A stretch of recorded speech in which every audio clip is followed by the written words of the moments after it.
ਹਾਂਜੀ, ਸਾਰਿਆਂ ਨੂੰ ਜੈ ਮਸੀਹ ਦੀ। ਪਰਮੇਸ਼ੁਰ ਦਾ ਧੰਨਵਾਦ ਹੈ ਅੱਜ ਦੇ ਦਿਨ ਵਾਸਤੇ। ਪਰਮੇਸ਼ੁਰ ਨੇ ਸਾਡੀਆਂ ਜ਼ਿੰਦਗੀਆਂ 'ਚ ਇੱਕ ਹੋਰ ਨਵਾਂ ਦਿਨ ਬਖਸ਼ਿਆ, ਨਵਾਂ ਐਤਵਾਰ ਬਖਸ਼ਿਆ।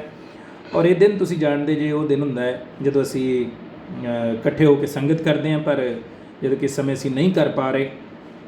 ਫਿਰ ਵੀ ਪਰਮੇਸ਼ੁਰ ਦਾ ਧੰਨਵਾਦ ਹੈ ਟੈਕਨੋਲੋਜੀ ਵਾਸਤੇ, ਇੰਟਰਨੈਟ ਵਾਸਤੇ, ਜਿਹਦੇ ਰਾਹੀਂ ਪਰਮੇਸ਼ੁਰ ਨੇ ਸਾਡੇ ਲਈ ਇਹ ਸੰਭਵ ਬਣਾਇਆ ਕਿ ਅਸੀਂ ਆਪਸ ਦੇ ਵਿੱਚ ਸੰਗਤੀ ਕਰ ਸਕੀਏ, ਪਰਮੇਸ਼ੁਰ ਦੇ ਵਚਨ ਨੂੰ ਸੁਣ ਸਕੀਏ। ਦੇਖिए, मैं कई बार सोचता ना कि तुसी वचन तो तुसी बहुत सुनते होगे, इंटरनेट ते भी है ना, बहुत सारे प्रचारक ने, कई कुछ सुनने को मिलता है। कोई सही सिक्ख्या, कोई गलत सिक्ख्या, कई तरह की सिक्ख्या। पर परमेश्वर का धन्यवाद है कि असल सिक्ख्या उही है जो बाइबल दे विच लिखी है, जो परमेश्वर ने आप लिख के दिता है। सब प्रचारक आप अपने तरीके नाल परमेश्वर के वचन की व्याख्या करते हैं, पर सच्चाई उही है कि ਜਿਹੜੀ ਗੱਲ ਪਰਮੇਸ਼ਵਰ ਨੇ ਕਹੀ ਔਰ ਜਿਹੜੇ ਤਰੀਕੇ ਨਾਲ ਕਹੀ, ਉਹਨੂੰ ਆਪ ਵਚਨ ਦੇ ਵਿੱਚੋਂ ਵੇਖਿਆ ਜਾਵੇ। ਹਰ ਕਿਸੇ ਦੀ ਗੱਲ ਦੇ ਉੱਤੇ ਵਿਸ਼ਵਾਸ ਕਰਨ ਦੀ ਜ਼ਰੂਰਤ ਨਹੀਂ ਹੁੰਦੀ। ਤਰ੍ਹਾਂ ਤਰ੍ਹਾਂ ਦੀਆਂ ਸਿੱਖਿਆਵਾਂ ਤੁਹਾਨੂੰ ਮਿਲਦੀਆਂ ਨੇ। ਬਾਈਬਲ ਵੀ ਇਹ ਗੱਲ ਕਹਿੰਦੀ ਹੈ ਕਿ ਅੰਤ ਦੇ ਸਮੇਂ 'ਚ ਭਾਂਤ ਭਾਂਤ ਦੀ ਸਿੱਖਿਆ ਹੋਵੇਗੀ। ਸੋ ਭਾਂਤ ਭਾਂਤ ਦੀ ਸਿੱਖਿਆ ਸੁਣਨ ਨੂੰ ਮਿਲਦੀ ਹੈ, ਪਰ ਮੇਰਾ ਵਿਸ਼ਵਾਸ ਹੈ, ਮੈਂ ਕਿਉਂ ਇਹ ਗੱਲ ਕਹਿ ਰਿਹਾ ਕਿ ਸਾਨੂੰ ਇਸ ਗੱਲ ਦਾ ਅਹਿਸਾਸ ਹੋਵੇ ਕਿ ਅਸੀਂ ਪਰਮੇਸ਼ਵਰ ਦੇ ਵਚਨ ਨੂੰ ਆਪ ਜ਼ਰੂਰ ਪੜ੍ਹਨਾ। ਬਿਨਾਂ ਸ਼ੱਕ ਤੁਸੀਂ ਜਿੰਨਾ ਮਰਜ਼ੀ ਪ੍ਰਚਾਰ ਸੁਣੋ, ਹੈ ਨਾ, ਪਰ ਫਿਰ ਵੀ ਪਰਮੇਸ਼ਵਰ ਦੇ ਵਚਨ ਨੂੰ ਜਿਹੜਾ ਆਪ ਪੜ੍ਹਨਾ ਔਰ ਆਪ ਸਿੱਖਣ ਦੀ ਕੋਸ਼ਿਸ਼ ਕਰਨੀ ਹੈ ਨਾ, ਉਹ ਬਹੁਤ ਜ਼ਰੂਰੀ ਹੈ। ਮੈਂ ਇੱਕ ਉਦਾਹਰਨ ਦੱਸਾਂਗਾ ਕਿ ਸਕੂਲ ਦੇ ਵਿੱਚ ਅਸੀਂ ਜਾਂਦੇ ਹਾਂ, ਹੈ ਨਾ, ਅਤੇ ਮੈਡਮ ਜਾਂ ਮਾਸਟਰ ਜੋ ਵੀ ਹੁੰਦੇ ਨੇ, ਉਹ ਸਾਨੂੰ ਸਿਖਾ ਦਿੰਦੇ ਨੇ। ਉਹਨਾਂ ਦਾ ਕੰਮ ਹੈ ਨਾ ਬੋਲ ਕੇ ਸਿਖਾਉਣਾ, ਬਲੈਕ ਬੋਰਡ 'ਤੇ ਲਿਖ ਕੇ ਸਿਖਾਉਣਾ। ਪਰ जरा विचार करके वेखो कि जे असीं उन्ना ही सोचीए भी हाँ उन्हें सिखाता तो बस घर आके मुड़ के असीं किताब नूं हत्थ ना लाइए, है ना, जां हुण साडे बच्चे आ, जे असीं अपने बच्चों बारे भी ये सोचीए भी स्कूलों सीख के आ गए ने, बस बहुत है, तो हुण किताब नूं हत्थ लाउण दी लोड़ नहीं, तो की उहदे नाल सीख जाणगे, की है ना अगे तरक्की कर पाउणगे, की अपने पेपरां 'च पास हो पाउणगे, है ना, नहीं हो सकदा। सो जिन्ना मर्जी सुनीए, जिन्ना मर्जी मैं प्रचार करा, जिन्ना मर्जी दूसरे प्रचार करन, होर प्रचारकों का प्रचार सुनीए, पर जिन्ना चिर तुसीं आप वचन नूं पढ़ते नहीं और सीखण की कोशिश नहीं करते, है ना, उन्ना चिर परमेश्वर का आत्मा तुहाडे नाल गल नहीं करेगा। और ये पक्की गल है, और सीख नहीं सकते तुसीं। बहुत सारे लोग है जिन्होंने इहो ही चाह हुंदा कि असीं वचन सुणदे जाइए, सुणदे जाइए, सुणदे जाइए, पर सुणन नाल नहीं सीखिया जांदा, है ना। सुणन दे नाल तुहाडा विश्वास दे विच वाधा हो सकदा है। ਤੁਹਾਨੂੰ ਚੰਗੀਆਂ ਗੱਲਾਂ ਲੱਗਣਗੀਆਂ ਜਦੋਂ ਲੋਕ ਸੁਣਾਉਂਦੇ ਨੇ ਨਾ ਪਰਮੇਸ਼ਵਰ ਦੇ ਵਚਨ 'ਚੋਂ, ਕਈ ਪ੍ਰਚਾਰਕ ਜਿਹੜੇ ਸੁਣਾਉਂਦੇ ਨੇ ਉਹ ਗੱਲਾਂ ਚੰਗੀਆਂ ਲੱਗਣਗੀਆਂ, ਪਰ ਜਿੰਨਾ ਚਿਰ ਆਪ ਅਸੀਂ ਪਰਮੇਸ਼ਵਰ ਦੇ ਵਚਨ ਨੂੰ ਪੜ੍ਹਦੇ ਨਹੀਂ, ਜਿੰਨਾ ਚਿਰ ਆਪ ਆਪਣੇ ਮਨ 'ਚੋਂ ਇੱਛਾ ਪੈਦਾ ਨਹੀਂ ਹੁੰਦੀ, ਉਹਨਾਂ ਚਿਰ ਅਸੀਂ ਸਿੱਖ ਨਹੀਂ ਸਕਦੇ। ਸੋ ਮੇਰੀ ਬੇਨਤੀ ਇਹੀ ਹੈ ਕਿ ਜਿੰਨਾ ਮਰਜ਼ੀ ਤੁਸੀਂ ਪ੍ਰਚਾਰ ਸੁਣੀਏ, ਪਰ ਜ਼ਰੂਰ ਇੱਕ ਚੰਗੇ ਵਿਦਿਆਰਥੀ ਵਾਂਗ, ਜਿਸ ਤਰ੍ਹਾਂ ਚੰਗਾ ਵਿਦਿਆਰਥੀ ਮਿਹਨਤ ਕਰਦਾ ਪੜ੍ਹਨ 'ਤੇ, ਸਿੱਖਣ ਦੀ ਕੋਸ਼ਿਸ਼ ਕਰਦਾ ਹੈ ਨਾ, ਪੂਰਾ ਮਨ ਧਿਆਨ ਲਾਉਂਦਾ ਹੈ, और उसके पिछे उसका मकसद ये होंदा कि जो पेपर आउण तो उन्हां चों पास हो सके, और सिर्फ पास ना हो सके, दूजिਆਂ नालों फस्ट आ सके, है ना, दूजिਆਂ नूं पिछां छड्ड सके, उन्हां तो अगे लंघ सके। पौलुस बाइबल दे विच कहंदा कि मैं दौड़ रहा है ना, काहदे लई, ताकि वो मुकट हासिल कर सके, वो ताज हासिल कर सके। सो दौड़ तो असीं सारे ही रहे हैं, क्लास दे विच बैठ के बच्चे सारे ही सिੱਖਦੇ ਨੇ, पर कुछ बच्चे होंगे ने जिन्हों का मकसद होंदा वो ताज हासिल करना, पहले नंबर पर आना, दूसरे नंबर पर आना, तीसरे नंबर पर आना। उन्हों का मकसद होंदा है कि असी सिर्फ पास नहीं होना, असी पहले दूसरे तीसरे नंबर पर आना।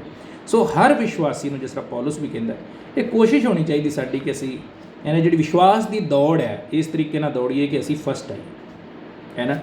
सो सिर्फ ये ना सोचिए कि असी वचन सुन लिया, प्रचार तरह तरह के प्रचारकों का प्रचार सुन लिया, है ना, और WhatsApp ਤੇ ਅਸੀਂ ਪ੍ਰਭੂ ਦੇ ਵਚਨ ਪਾ ਦਿੱਤੇ, ਪੋਸਟਾਂ ਪਾ ਦਿੱਤੀਆਂ, ਫੇਸਬੁੱਕ 'ਤੇ ਗੀਤ ਪਾ ਦਿੱਤੇ, ਕੁਝ ਵੀ ਕਰ ਦਿੱਤਾ, ਅਤੇ ਉਹਦੇ ਨਾਲ ਅਸੀਂ ਬੜੇ ਭਗਤ ਹੋ ਗਏ, ਹੈ ਨਾ। ਪਰਮੇਸ਼ਵਰ ਦੀ ਖੁਸ਼ੀ ਇਸ ਗੱਲ ਦੇ ਵਿੱਚ ਹੈ, ਜਿਹੜਾ ਇਨਸਾਨ ਉਹਦੇ ਵਚਨ ਨੂੰ ਸਿੱਖਣ ਦੀ ਕੋਸ਼ਿਸ਼ ਕਰਦਾ, ਉਹਦਾ ਖੋਜੀ ਬਣਦਾ।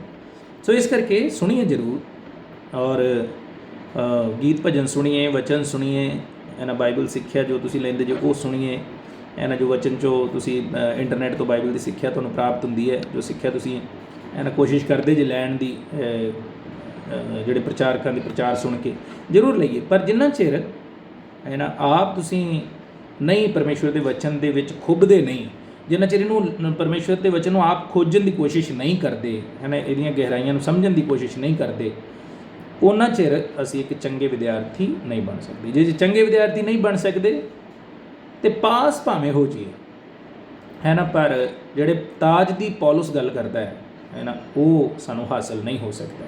ਔਰ ਉਹਦੇ ਇਲਾਵਾ ਪੌਲਸ ਜਿਹੜੇ ਤਾਜ ਦੀ ਗੱਲ ਕਰਦਾ ਉਹ ਸਵਰਗ ਵਿੱਚ ਹੈ, ਪਰ ਇਸ ਧਰਤੀ 'ਤੇ ਰਹਿੰਦਿਆਂ ਵੀ ਜਿੰਨਾ ਚਿਰ ਸਾਡੀ ਜ਼ਿੰਦਗੀ ਹੈ, ਜੋ ਅਸੀਂ ਪਰਮੇਸ਼ਵਰ ਕੋ ਪ੍ਰਾਪਤ ਕਰਨਾ ਚਾਹੁੰਦੇ ਹਾਂ, ਜੋ ਹਾਸਲ ਕਰਨਾ ਚਾਹੁੰਦੇ ਹਾਂ, ਉਹ ਉਹਨਾਂ ਚਿਰ ਅਸੀਂ ਨਹੀਂ ਕਰ ਸਕਦੇ ਜਿੰਨਾ ਚਿਰ ਅਸੀਂ ਪਰਮੇਸ਼ਵਰ ਦੇ ਵਚਨ ਦੇ ਖੋਜੀ ਨਹੀਂ ਹੁੰਦੇ, ਪਰਮੇਸ਼ਵਰ ਦੇ ਖੋਜੀ ਨਹੀਂ ਹੁੰਦੇ। ਸੋ ਪਰਮੇਸ਼ਵਰ ਦੇ ਵਚਨ ਨੂੰ ਖੋਜਣਾ, ਇਹਦੀ ਪੜਤਾਲ ਕਰਨੀ ਜਦੋਂ ਅਸੀਂ ਪੜ੍ਹਦੇ ਹਾਂ, ਉਹ ਬਹੁਤ ਜ਼ਰੂਰੀ ਹੈ ਨਾ। ਸੋ ਇਸ ਕਰਕੇ ਮੇਰੀ ਬੇਨਤੀ ਹੈ ਕਿ ਵਚਨ ਇੰਟਰਨੈਟ 'ਤੇ ਜਿੰਨਾ ਮਰਜ਼ੀ ਸੁਣੀਏ, ਪਰ ਨਾਲ ਆਪ ਜ਼ਰੂਰ ਪਰਮੇਸ਼ਵਰ ਦੇ ਵਚਨ ਵਿੱਚ ਸਮਾਂ ਬਿਤਾਈਏ, ਸਮਝਣ ਦੀ ਕੋਸ਼ਿਸ਼ ਕਰੀਏ। ਔਰ ਅਦਭੁਤ ਗੱਲਾਂ, ਅਨੋਖੀਆਂ ਗੱਲਾਂ ਮੈਂ ਬਾਰ-ਬਾਰ ਕਹਿੰਦਾ, ਪਰਮੇਸ਼ਵਰ ਦੇ ਵਚਨ ਨੂੰ ਜਿੰਨੀ ਵਾਰ ਪੜ੍ਹੀ ਜਾਓ, ਕੁਝ ਨਾ ਕੁਝ ਨਵਾਂ ਸਿੱਖਣ ਨੂੰ ਮਿਲਦਾ ਹੈ। ਸੋ ਅੱਜ ਵੀ ਅਸੀਂ ਵਚਨ ਦੇ ਵਿੱਚੋਂ ਪਰਮੇਸ਼ਵਰ ਦੀ ਇੱਕ ਖਾਸ ਜੋ ਪਰਮੇਸ਼ਵਰ ਨੇ ਕੰਮ ਕੀਤਾ ਆਪਣੇ ਲੋਕਾਂ ਦੀ ਜ਼ਿੰਦਗੀ 'ਚ, ਉਹਦੇ ਬਾਰੇ ਅਸੀਂ ਵਿਚਾਰ ਕਰਾਂਗੇ। ਉਸ ਤੋਂ ਪਹਿਲਾਂ ਆਈਏ ਅਸੀਂ ਪ੍ਰਾਰਥਨਾ ਕਰਾਂਗੇ। ਪ੍ਰਭੂ ਜੀ, ਆਪ ਦਾ ਧੰਨਵਾਦ, ਆਪ ਦਾ ਸ਼ੁਕਰ ਕਰਦੇ ਸੁੰਦਰ ਸਮੇਂ ਲਈ। ਧੰਨਵਾਦੀ ਮੇਰੇ ਭੈਣਾਂ ਭਾਈਆਂ ਵਾਸਤੇ, ਹਰੇਕ ਵਾਸਤੇ ਖੁਦਾਵੰਦ ਜੋ ਇਸ ਬਾਣੀ ਨੂੰ, ਇਸ ਸਮੇਂ ਇਸ ਪ੍ਰਚਾਰ ਨੂੰ ਸੁਣ ਰਿਹਾ, ਪਿਆਰੇ ਪਰਮੇਸ਼ਵਰ, ਮੇਰੇ ਇੱਕ ਇੱਕ ਭੈਣ ਭਾਈ ਲਈ ਮੇਰੀ ਪ੍ਰਾਰਥਨਾ, ਜਿਸ ਸ਼ਰਧਾ ਨਾਲ ਉਹ ਸੁਣ ਰਹੇ ਨੇ, ਖੁਦਾਵੰਦਾ ਆਪ ਦਾ ਆਤਮਾ ਉਹਨਾਂ ਦੇ ਨਾਲ ਗੱਲ ਕਰੇ, ਆਪ ਦਾ ਆਤਮਾ ਉਹਨਾਂ ਦੇ ਮਨਾਂ ਨੂੰ ਪ੍ਰੇਰਿਤ ਕਰੇ, ਆਪ ਦਾ ਆਤਮਾ ਉਹਨਾਂ ਨੂੰ ਵਚਨ 'ਚੋਂ ਸਮਝਾਵੇ ਪਿਆਰੇ ਪਰਮੇਸ਼ਵਰ। ਔਰ ਖੁਦਾਵੰਦਾ ਆਪ ਦੇ ਲੋਕ ਆਪ ਦੇ ਵਚਨ ਨੂੰ ਸਿੱਖ ਕੇ ਖੁਦ ਪ੍ਰਭੂ ਜੀ ਮਹਾਨ ਪਰਮੇਸ਼ਵਰ ਇਸ ਦਾ ਅਧਿਐਨ ਕਰਕੇ ਖੁਦ ਪੜ੍ਹਨ ਪਿਆਰੇ ਪ੍ਰਭੂ ਜੀ, ਔਰ ਆਪ ਦੇ ਵਿੱਚ ਵਧਣ, ਆਪ ਦੇ ਬਾਰੇ ਜਾਣਨ, ਆਪ ਦੇ ਸੁਭਾਅ ਨੂੰ ਜਾਣਨ ਪਿਆਰੇ ਪਰਮੇਸ਼ਵਰ। ਔਰ ਉਹਨਾਂ ਦੀਆਂ ਜ਼ਿੰਦਗੀਆਂ ਦੇ ਵਿੱਚ ਆਪ ਦਾ ਡਰ ਔਰ ਭਉ ਪ੍ਰਭੂ ਜੀ ਆਪ ਦੇ ਵਚਨ ਦੇ ਦੁਆਰਾ ਆਵੇ ਪਿਆਰੇ ਪਰਮੇਸ਼ਵਰ। ਉਹਨਾਂ ਦੀ ਸ਼ਰਧਾ ਵਧੇ, ਉਹਨਾਂ ਦਾ ਵਿਸ਼ਵਾਸ ਵਧੇ, ਔਰ ਉਸ ਵਿਸ਼ਵਾਸ ਔਰ ਸ਼ਰਧਾ ਔਰ ਆਪ ਦੇ ਡਰ ਦੇ ਦੁਆਰਾ ਉਹਨਾਂ ਦੀ ਜ਼ਿੰਦਗੀ 'ਚ ਉਹਨਾਂ ਦੀਆਂ ਬਰਕਤਾਂ ਵਧਣ ਪਿਆਰੇ ਪਰਮੇਸ਼ਵਰ। ਔਰ ਜਿਵੇਂ ਪ੍ਰਭੂ ਅਸੀਂ ਗੱਲ ਕਰ ਰਹੇ ਸੀ ਪਿਆਰੇ ਪਰਮੇਸ਼ਵਰ, ਮਹਾਨ ਪਰਮੇਸ਼ਵਰ, ਜਿਵੇਂ ਪੌਲਸ ਕਹਿੰਦਾ, ਉਸੇ ਤਰ੍ਹਾਂ ਅਸੀਂ ਵੀ ਪਿਆਰੇ ਪ੍ਰਭੂ ਜੀ ਮਹਾਨ ਪਰਮੇਸ਼ਵਰ ਦੌੜੀਏ, ਔਰ ਐਸੀ ਦੌੜ ਦੌੜੀਏ ਕਿ ਅਸੀਂ ਉਸ ਤਾਜ ਨੂੰ ਹਾਸਲ ਕਰ ਸਕੀਏ, ਅਸੀਂ ਵਿਸ਼ਵਾਸ ਦੇ ਵਿੱਚ, ਸਾਡੇ ਪ੍ਰਭੂ ਦੇ ਵਿੱਚ ਅਸੀਂ ਫਸਟ ਆ ਸਕੀਏ ਪਿਆਰੇ ਪਰਮੇਸ਼ਵਰ। ਹਰੇਕ ਮੇਰੇ ਭੈਣ ਭਾਈ ਦੀ ਪ੍ਰਭੂ ਜੀ ਇਹੀ ਕੋਸ਼ਿਸ਼ ਹੋਵੇ। ਔਰ ਪਿਆਰੇ ਪਰਮੇਸ਼ਵਰ, ਅਸੀਂ ਸਾਰੇ ਆਪ ਦੇ ਵਚਨਾਂ ਨੂੰ ਗਹਿਰਾਈ ਨਾਲ ਸਮਝਣ ਦੀ ਕੋਸ਼ਿਸ਼ ਕਰੀਏ, ਧਿਆਨ ਲਾ ਕੇ ਪੜ੍ਹੀਏ, ਧਿਆਨ ਲਾ ਕੇ ਸਿੱਖੀਏ। ਪ੍ਰਭੂ ਅੱਜ ਵੀ ਸਾਡੀ ਮਦਦ ਕਰਨਾ, ਆਪਦੀ ਬਾਣੀ 'ਚੋਂ ਆਪ ਦਾ ਆਤਮਾ ਸਾਡੇ ਨਾਲ ਗੱਲ ਕਰੇ, ਅਸੀਂ ਆਪ ਦੀ ਆਵਾਜ਼ ਨੂੰ ਸੁਣ ਸਕੀਏ। ਆਪਦੇ ਪਵਿੱਤਰ ਨਾਮ ਦੀ ਵਡਿਆਈ ਕਰਦੇ ਹਾਂ, ਪ੍ਰਾਰਥਨਾ ਬੇਨਤੀ ਪ੍ਰਭੂ ਯਿਸੂ ਦੇ ਨਾਮ 'ਚ ਮੰਗਦੇ ਹਾਂ, ਆਮੀਨ। ਸੋ ਆਈਏ ਅਸੀਂ ਪੜ੍ਹਾਂਗੇ ਪਰਮੇਸ਼ਵਰ ਦੇ ਵਚਨ 'ਚੋਂ ਦੂਸਰਾ ਸੈਮੂਅਲ ਔਰ ਉਹਦਾ 7 ਅਧਿਆਏ, ਦੂਸਰਾ ਸੈਮੂਅਲ 7 ਅਧਿਆਏ ਔਰ ਉਹਦੀ 22 ਤੋਂ ਲੈ ਕੇ 24 ਆਇਤ ਅਸੀਂ ਪੜ੍ਹਾਂਗੇ। ਦੂਸਰਾ ਸੈਮੂਅਲ 7 ਅਧਿਆਏ ਔਰ ਉਹਦੀ 22 ਤੋਂ ਲੈ ਕੇ 24 ਆਇਤ। ਜਿਨ੍ਹਾਂ ਦੇ ਕੋਲ ਬਾਈਬਲਾਂ ਨੇ ਆਪਣੀਆਂ ਬਾਈਬਲਾਂ ਖੋਲੀਏ। ਦੂਸਰਾ ਸੈਮੂਅਲ ਦੀ ਕਿਤਾਬ 7 ਅਧਿਆਏ ਉਹਦੀ 22 ਤੋਂ ਲੈ ਕੇ 24 ਆਇਤ, ਔਰ ਫਿਰ ਉਸ ਤੋਂ ਬਾਅਦ ਅਸੀਂ ਪਰਮੇਸ਼ਰ ਦੇ ਵਚਨ 'ਤੇ ਅੱਗੇ ਵਿਚਾਰ ਕਰਾਂਗੇ। ਮੈਂ ਇਸ ਜਗ੍ਹਾ 'ਤੇ ਪੜ੍ਹਾਂਗਾ ਤੁਹਾਡੇ ਲਈ। ਸੋ ਤੂੰ ਹੇ ਯਹੋਵਾ ਪਰਮੇਸ਼ਵਰ ਵੱਡਾ ਹੈ, ਕਿਉਂ ਜੋ ਕੋਈ ਤੇਰੇ ਸਮਾਨ ਨਹੀਂ, ਅਤੇ ਜਿੱਥੋਂ ਤੋੜੀ ਅਸੀਂ ਆਪਣੇ ਕੰਨੀ ਸੁਣਿਆ ਹੈ, ਤੈਥੋਂ ਬਾਝ ਹੋਰ ਕੋਈ ਪਰਮੇਸ਼ਵਰ ਨਹੀਂ। ਅਤੇ ਇਸ ਸੰਸਾਰ ਵਿੱਚ ਤੇਰੀ ਪ੍ਰਜਾ ਇਸਰਾਇਲ ਦੇ ਸਮਾਨ ਕਿਹੜੀ ਕੌਮ ਹੈ, ਜਿਹਦੇ ਬਚਾਉਣ ਨੂੰ ਪਰਮੇਸ਼ਵਰ ਆਪ ਗਿਆ ਕਿ ਉਹਨੂੰ ਆਪਣੀ ਪ੍ਰਜਾ ਬਣਾਵੇ, ਨਾਲੇ ਆਪਣੇ ਲਈ ਇੱਕ ਨਾਮ ਬਣਾਵੇ, ਤੇ ਤੁਹਾਡੇ ਲਈ ਅਤੇ ਤੇਰੇ ਦੇਸ਼ ਦੇ ਲਈ ਵੱਡੀਆਂ ਤੇ ਡਰਾਉਣੀਆਂ ਸ਼ਕਤੀਆਂ ਆਪਣੀ ਪ੍ਰਜਾ ਦੇ ਅੱਗੇ ਵਿਖਾਵੇ, ਜਿਹਨੂੰ ਤੂੰ ਮਿਸਰ ਤੋਂ, ਕੌਮਾਂ ਤੋਂ ਅਤੇ ਉਹਨਾਂ ਦੇ ਦੇਵਤਿਆਂ ਤੋਂ ਆਪਣੇ ਲਈ ਛੁਟਕਾਰਾ ਦਿੱਤਾ। ਤੈਂ ਆਪਣੇ ਲਈ ਆਪਣੀ ਪ੍ਰਜਾ ਇਸਰਾਇਲ ਨੂੰ ਕਾਇਮ ਕੀਤਾ, ਜੋ ਸਦੀਪਕ ਤੋੜੀ ਉਹ ਤੇਰੀ ਪ੍ਰਜਾ ਹੋਵੇ, ਤੇ ਹੇ ਯਹੋਵਾ ਤੂੰ ਆਪ ਉਹਨਾਂ ਦਾ ਪਰਮੇਸ਼ਵਰ ਬਣਿਆ। ਸੋ ਪਰਮੇਸ਼ਵਰ ਆਪਣੇ ਵਚਨ ਉੱਤੇ ਬਰਕਤ ਦੇਵੇ। ਇੱਕ ਦੋ ਗੱਲਾਂ 'ਤੇ ਅਸੀਂ ਪਰਮੇਸ਼ਵਰ ਦੇ ਵਚਨ 'ਚੋਂ ਵਿਚਾਰ ਕਰਾਂਗੇ ਜਿਹੜੀਆਂ ਖਾਸ ਨੇ। ਇਸ ਜਗ੍ਹਾ 'ਤੇ ਦਾਊਦ ਦੀ ਪ੍ਰਾਰਥਨਾ ਹੈ, ਔਰ ਦਾਊਦ ਪ੍ਰਾਰਥਨਾ ਕਰ ਰਿਹਾ ਪਰਮੇਸ਼ਵਰ ਦੇ ਸਾਹਮਣੇ।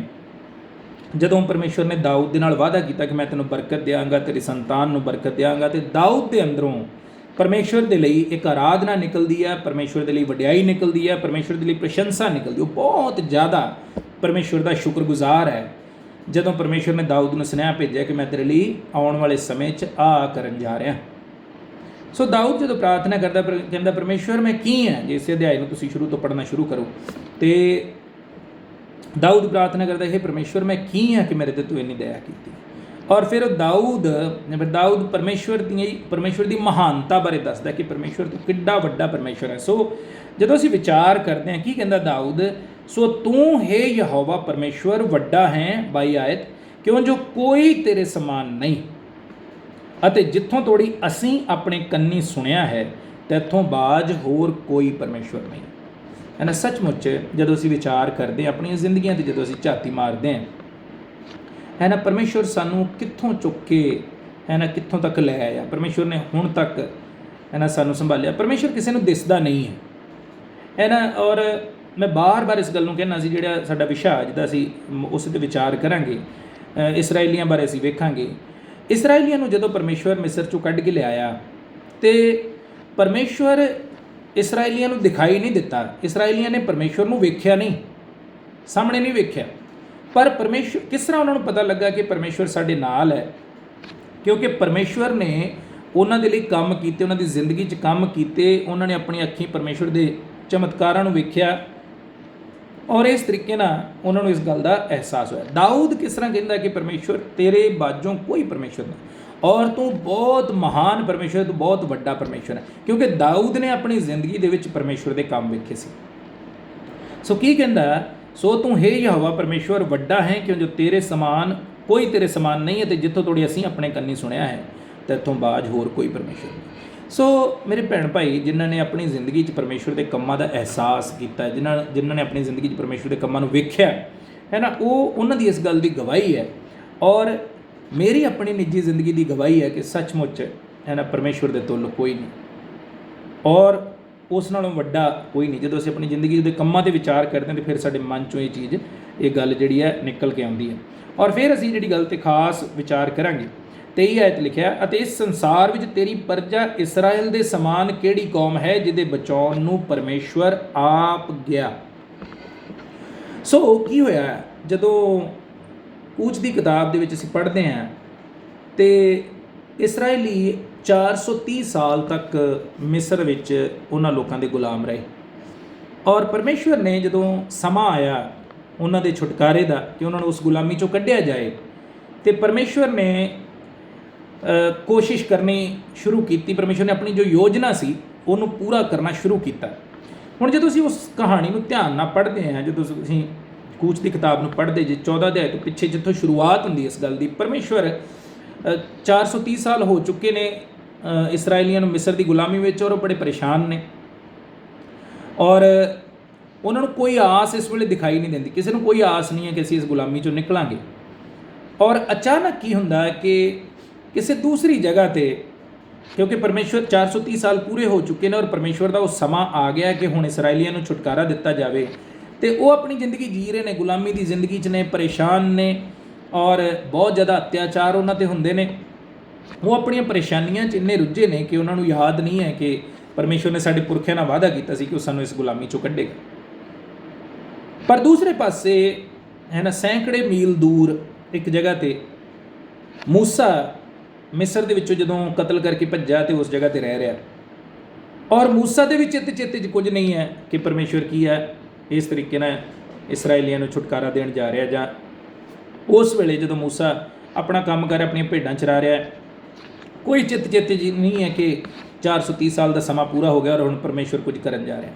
ਅਤੇ ਅਚਾਨਕ ਕੀ ਹੁੰਦਾ ਕਿ ਪਰਮੇਸ਼ਵਰ ਉਸ ਜਗ੍ਹਾ 'ਤੇ ਪ੍ਰਗਟ ਹੁੰਦਾ ਅੱਗ ਦੀ ਝਾੜੀ ਦੇ ਵਿੱਚ, ਔਰ ਮੂਸਾ ਨੂੰ ਕਹਿੰਦਾ ਕਿ ਹੁਣ ਸਮਾਂ ਹੋ ਗਿਆ, ਹੈ ਨਾ, ਟਾਈਮ ਆ ਗਿਆ ਕਿ ਤੂੰ ਵਾਪਸ ਜਾਏ ਅਤੇ ਜਾ ਕੇ ਮੇਰੇ ਲੋਕਾਂ ਨੂੰ ਉਸ ਜਗ੍ਹਾ ਤੋਂ ਬਾਹਰ ਕੱਢੇ।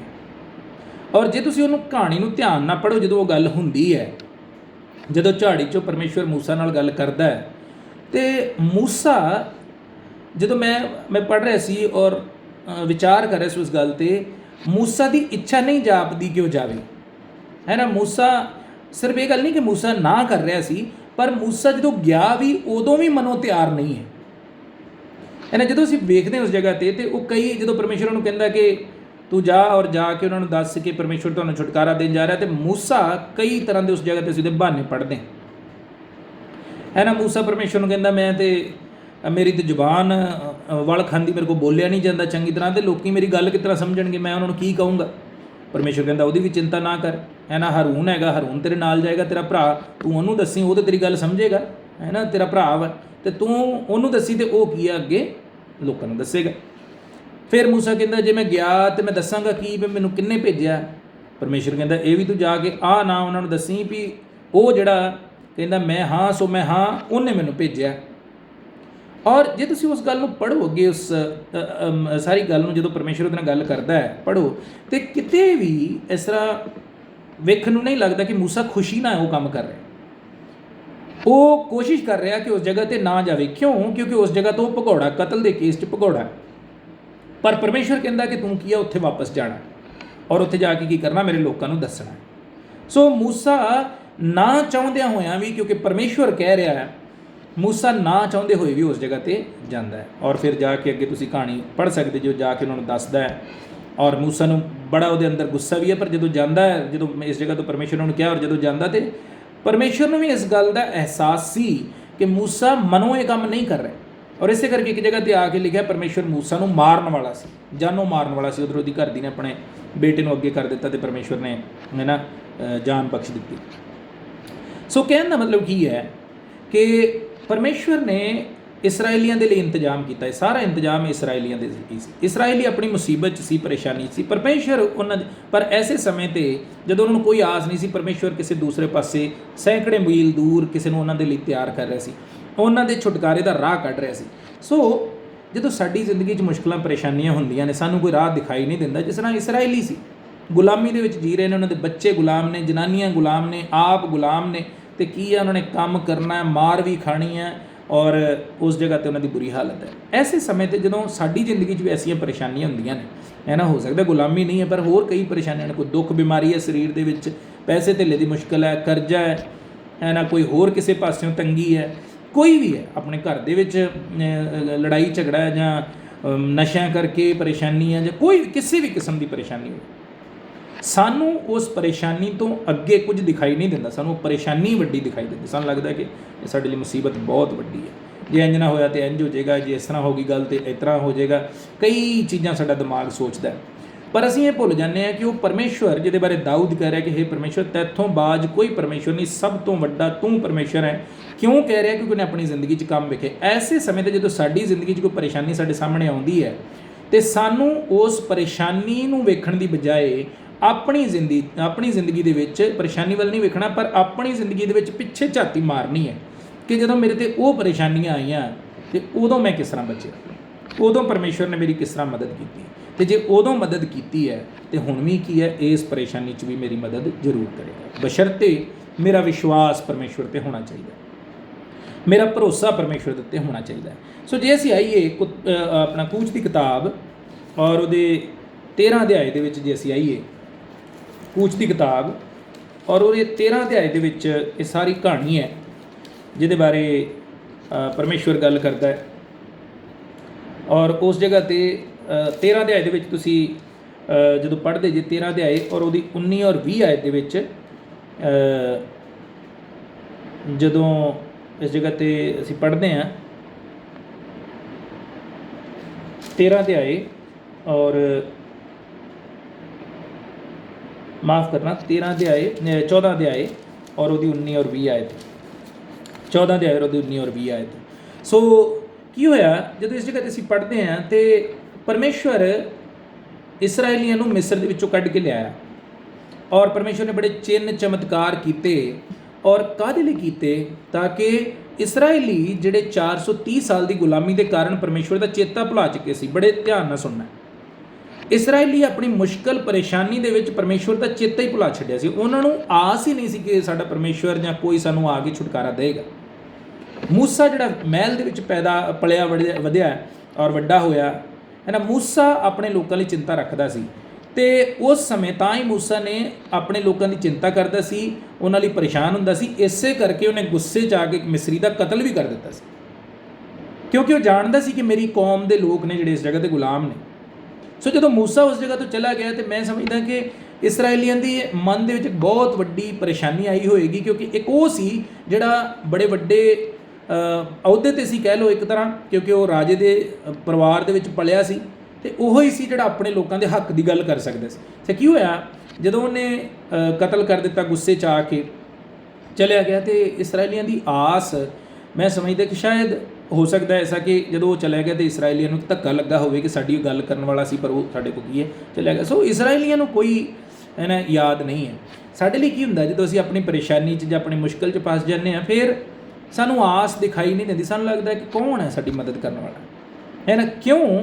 ਕਿਉਂਕਿ ਅਸੀਂ ਸੋਚਦੇ ਕੋਈ ਮਨੁੱਖ ਸਾਡੇ ਸਾਹਮਣੇ ਜਿਹੜਾ ਸਾਨੂੰ ਦਿਖਾਈ ਦਿੰਦਾ ਹੋਵੇ ਉਹ ਸਾਡੀ ਮਦਦ ਕਰੇਗਾ ਤਾਂ ਹੀ ਸਾਡੀ ਮਦਦ ਹੈ ਨਾ। ਮੂਸਾ ਜਦੋਂ ਉਹਨਾਂ ਦੀਆਂ ਅੱਖਾਂ ਦੇ ਸਾਹਮਣੇ ਚਲਾ ਗਿਆ, ਦੂਸਰੀ ਜਗ੍ਹਾ ਚਲਾ ਗਿਆ ਭਗੌੜਾ ਹੋ ਕੇ, ਤੇ ਉਹਨਾਂ ਦੀ ਆਸ ਇੱਕ ਤਰ੍ਹਾਂ ਨਾਲ ਟੁੱਟ ਗਈ, ਕਿਉਂਕਿ ਉਹਨਾਂ ਨੂੰ ਸਾਹਮਣੇ ਦਿਖਾਈ ਦੇਣ ਵਾਲਾ ਕੋਈ ਚਾਹੀਦਾ ਸੀ ਜਿਹੜਾ ਉਹਨਾਂ ਦੀ ਮਦਦ ਕਰਨ ਵਾਲਾ ਤਿਆਰ ਹੋਵੇ। ਪਰ ਮੂਸਾ ਉਸ ਜਗ੍ਹਾ 'ਤੇ ਹੈ ਨਾ ਭਗੌੜਾ ਹੋ ਗਿਆ।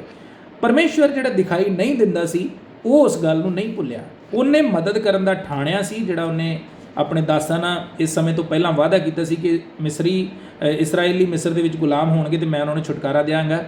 ਪਰਮੇਸ਼ਵਰ ਨੇ ਉਸ ਵਾਅਦੇ ਨੂੰ ਚੇਤੇ ਰੱਖਿਆ, ਔਰ 430 ਸਾਲ ਦੀ ਗੁਲਾਮੀ ਤੋਂ ਬਾਅਦ ਜਦੋਂ ਪਰਮੇਸ਼ਵਰ ਦਾ ਉਹ ਸਮਾਂ ਆਇਆ, ਇਸਰਾਏਲੀਆਂ ਨੂੰ ਯਾਦ ਨਹੀਂ, ਪਰ ਪਰਮੇਸ਼ਵਰ ਨੇ ਆਪਣੀ ਉਸ ਗੱਲ ਨੂੰ ਸ਼ੁਰੂ ਕੀਤਾ।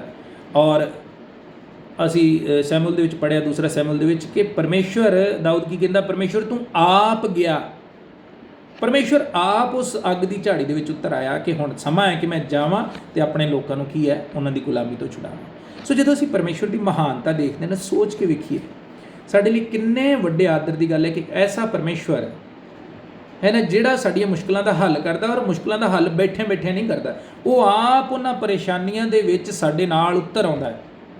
ਬਾਈਬਲ ਦੇ ਵਿੱਚ ਕਈ ਵਾਰੀ ਅਸੀਂ ਉਦਾਹਰਣ ਵੇਖਦੇ ਹਾਂ, ਔਰ ਇਸ ਗੱਲ ਦਾ ਚੇਤਾ ਰੱਖੀਏ ਜ਼ਿੰਦਗੀ 'ਚ। ਤੁਹਾਡੀ ਜ਼ਿੰਦਗੀ 'ਚ ਬਿਮਾਰੀ ਹੈ, ਤੁਹਾਡੀ ਜ਼ਿੰਦਗੀ 'ਚ ਪਰੇਸ਼ਾਨੀ ਹੈ, ਤੁਹਾਡੀ ਜ਼ਿੰਦਗੀ 'ਚ ਕਰਜ਼ਾ ਹੈ, ਕੋਈ ਵੀ ਕਿਸੇ ਵੀ ਕਿਸਮ ਦੀ ਸਮੱਸਿਆ ਹੈ, ਉਹ ਪਰਮੇਸ਼ਵਰ ਹੈ, ਐਸਾ ਪਰਮੇਸ਼ਵਰ ਹੈ ਜਿਹਨੂੰ ਅਸੀਂ ਮੰਨਦੇ ਹਾਂ, ਜਿਹੜਾ ਉੱਤੋਂ ਵੇਖ ਕੇ ਤੇ ਸਾਨੂੰ ਇਹ ਨਹੀਂ ਕਹਿੰਦਾ ਵੀ ਹਾਂ ਠੀਕ ਹੈ, ਤਸੱਲੀ ਰੱਖੋ, ਸਭ ਕੁਝ ਠੀਕ ਹੋ ਜਾਏਗਾ। ਉਹ ਕੀ ਆ, ਆਪ ਉੱਤਰ ਆਉਂਦਾ ਉਹਨਾਂ ਮੁਸ਼ਕਿਲਾਂ ਪਰੇਸ਼ਾਨੀਆਂ ਦੇ ਵਿੱਚ। ਅਸੀਂ ਦਾਨੀਅਲ ਦੀ ਕਿਤਾਬ ਦੇ ਵਿੱਚ ਵੇਖਦੇ ਹਾਂ, ਅੱਗ ਦੀ ਭੱਠੀ ਦੇ ਵਿੱਚ ਉਹ ਆਪ ਉੱਤਰ ਆਇਆ, ਉਹ ਸੇਕ ਉਸਨੇ ਆਪ ਮਹਿਸੂਸ ਕੀਤਾ ਹੈ।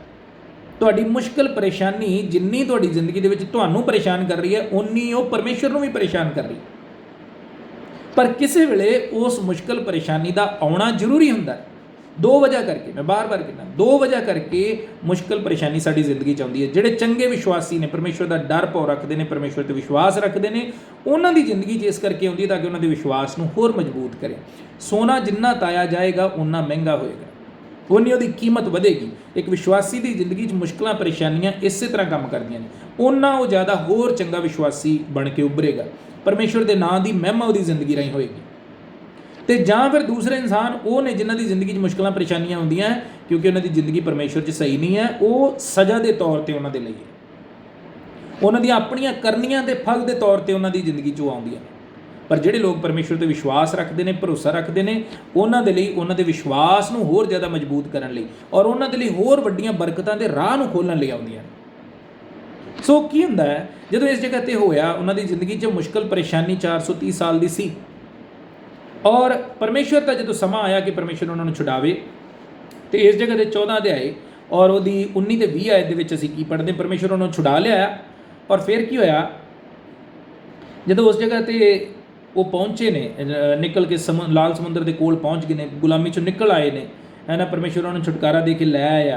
ਅਤੇ ਕੀ ਹੋਇਆ ਇਸ ਜਗ੍ਹਾ 'ਤੇ, ਪਰਮੇਸ਼ਵਰ ਉਸ ਮੁਸ਼ਕਿਲ ਪਰੇਸ਼ਾਨੀ 'ਚ ਉਹਨਾਂ ਨੂੰ ਕੱਢ ਕੇ ਲਿਆ, ਔਰ ਉਹਨਾਂ ਦੇ ਸਾਹਮਣੇ ਹੈ ਨਾ ਅੱਗ ਦਾ ਖੰਭਾ ਬਣ ਕੇ, ਬੱਦਲ ਬਣ ਕੇ ਉਹ ਕੀ ਆ, ਉਹਨਾਂ ਦੇ ਨਾਲ ਨਾਲ ਚੱਲਦਾ ਰਿਹਾ, ਹੈ ਨਾ, ਆਪਣੇ। ਔਰ ਕਿਉਂ ਐਸਾ ਹੋਇਆ, ਉਹ ਅੱਗ ਦੇ ਜਿਹੜਾ ਅੱਗ ਦਾ ਖੰਭਾ ਔਰ ਜਿਹੜਾ ਬੱਦਲ ਸੀ, ਕੌਣ ਸੀ, ਹੈ ਨਾ। ਪਰਮੇਸ਼ਵਰ ਨੇ ਨਹੀਂ ਕਿ ਇੱਕ ਬੱਦਲ ਕਾਇਮ ਕੀਤਾ ਔਰ ਇੱਕ ਅੱਗ ਦਾ ਖੰਭਾ ਕੀਤਾ, ਪਰਮੇਸ਼ਵਰ ਆਪ ਉਸ ਅੱਗ ਔਰ ਬੱਦਲ ਦੇ, ਅੱਗ ਦੇ ਖੰਭੇ 'ਚ ਅਤੇ ਬੱਦਲ ਦੇ ਵਿੱਚ ਪਰਮੇਸ਼ਵਰ ਆਪ ਸੀ।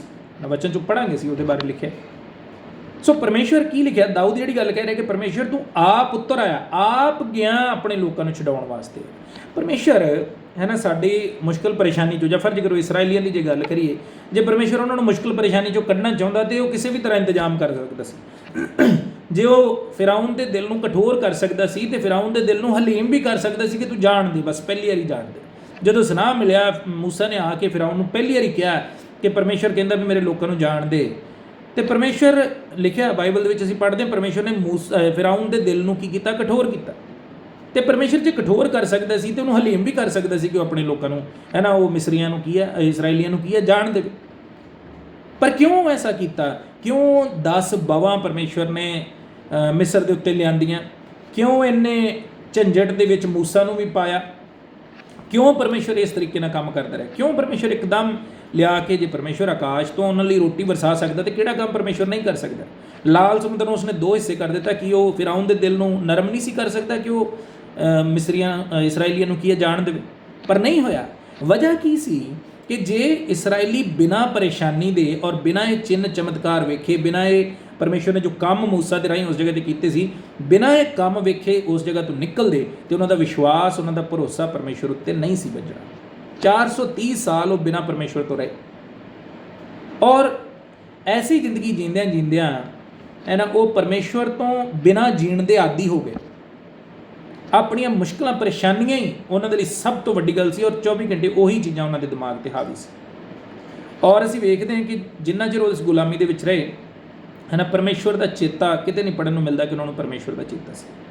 सो जदों परमेश्वर उन्होंने कढ़ लिया तो की होया, परमेश्वर आप उतर के आया है ना। कितनी वड्डी गल है। असीं जिहड़े परमेश्वर ने सानूं शैतान दे वसों छुड़ाया, जिन्हां ने प्रभु नूं ग्रहण किया है ना, असीं सलीब करते हैं, परमेश्वर ने साडे लई सलीब झल्ली, सलीब दे उत्ते चढ़ गया, ये वो हो गया। पर वो बहुत वड्डी गल है, परमेश्वर किहड़ा ऐसा परमेश्वर है ना जिहड़ा अपनी कौम दे लई आप उतर के आया होवे है ना। दूसरा सैमुअल दे विच जिहड़ी असीं आयत पढ़ रहे सी, करी फिर मैं पढ़ना चाहांगा उस जगह ते दाऊद एक होर गल कहंदा है, दूसरा सैमुअल 7 अध्याय और ਉਹਦੀ 23 ਆਇਤ ਵਿੱਚ ਲਿਖਿਆ, ਅਤੇ ਸੰਸਾਰ ਵਿੱਚ ਤੇਰੀ ਪ੍ਰਜਾ ਇਸਰਾਇਲ ਦੇ ਸਮਾਨ ਕਿਹੜੀ ਕੌਮ ਹੈ ਜਿਹਦੇ ਬਚਾਉਣ ਨੂੰ ਪਰਮੇਸ਼ਵਰ ਆਪ ਗਿਆ ਕਿ ਉਹਨੂੰ ਆਪਣੀ ਪ੍ਰਜਾ ਬਣਾਵੇ ਤੇ ਆਪਣੇ ਲਈ ਇੱਕ ਨਾਮ ਬਣਾਵੇ ਤੇ ਤੁਹਾਡੇ ਲਈ ਤੇ ਤੇਰੇ ਦੇਸ਼ ਦੇ ਲਈ ਵੱਡੀਆਂ ਤੇ ਡਰਾਉਣੀਆਂ ਸ਼ਕਤੀਆਂ ਆਪਣੀ ਪ੍ਰਜਾ ਦੇ ਅੱਗੇ ਵਿਖਾਵੇ, ਜਿਹਨੂੰ ਤੂੰ ਮਿਸਰ ਤੋਂ, ਕੌਮਾਂ ਤੋਂ ਤੇ ਉਹਨਾਂ ਦੇ ਦੇਵਤਿਆਂ ਤੋਂ ਆਪਣੇ ਲਈ ਛੁਟਕਾਰਾ ਦੇ। ਸੋ ਕੀ ਕਹਿੰਦਾ ਦਾਊਦ? ਕਹਿੰਦਾ परमेश्वर तेरे वर्गा कोई परमेश्वर है नहीं। कौन ऐसा परमेश्वर है ਜਿਹੜਾ ਆਪ उतर के आ जाए कि अपने लोगों नूं है ना अगे लग के है ना अगे लग के आप परमेश्वर उन्होंने कढ़ के लियावे। और फिर की कहता दाऊद 23 आयत दे विच कहंदा, और तेरी प्रजा इसराइल दे समान केड़ी कौम है। कहंदा तेरे वर्गा परमेश्वर ही नहीं, तेरे वर्गा कोई होर परमेश्वर भी है ही नहीं परमेश्वर, और तेरी प्रजा इसराइल वर्गा साडे वर्गी कोई कौम ही नहीं है।